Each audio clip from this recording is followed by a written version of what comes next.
Moving on to the final question of this first passage from LSAT PrepTest 141's third section, a reading comprehension section, we see question 7, which is another logical reasoning in reading comprehension style question. We are basically going to have to apply the tools we know from logical reasoning to this question, asking which would most undermine the claim that prions cause CJD. So we should, hopefully, after having worked through all of the other questions of this passage, have a pretty good idea of what the mechanism is for prions. They're just this body tissue, this cellular protein that kind of gets mutated, and then it becomes really bad and it cascades into awful outcomes. So we want to show that it's actually not those prions that cause CJD. So choice A, several symptoms closely resembling those of CJD have been experienced by patients known to have a specific viral infection.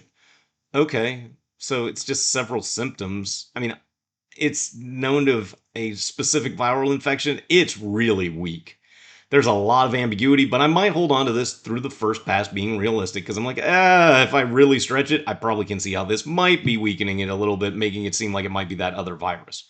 But moving on to choice B, as we leave A open, none of the therapies currently available for treating neurological diseases is designed to block the chain reaction by which abnormal prions are believed to reduce.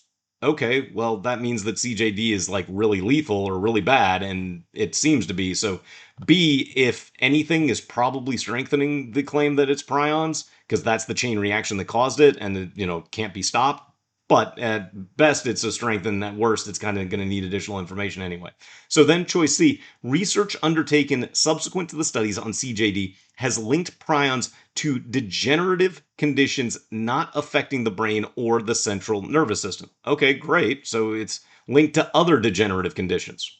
Doesn't take away that it might be linked to a degenerative condition in the brain. If anything, again, it seems to kind of strengthen or needs additional information. Certainly does not weaken the claim that it's these prions causing CJD. Then choice D, epidemiological studies carried out on a large population have failed to show any hereditary predisposition to CJD. So this literally is eliminating another possible cause, which would make the cause that's been presented seem stronger, basically addition by subtraction logically.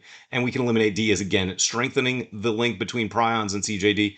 And then choice E, a newly developed antibacterial drug currently undergoing clinical trials is proving to be effective in reversing the onset of CJD. Oh, so an antibacterial drug is stopping CJD. Well, that would mean it would have to stop a bacteria. And a bacteria is not a prion. So E seems pretty good. I left A open, but for the reasons that we kind of highlighted and didn't like it at the outset, we probably can eliminate it at this point.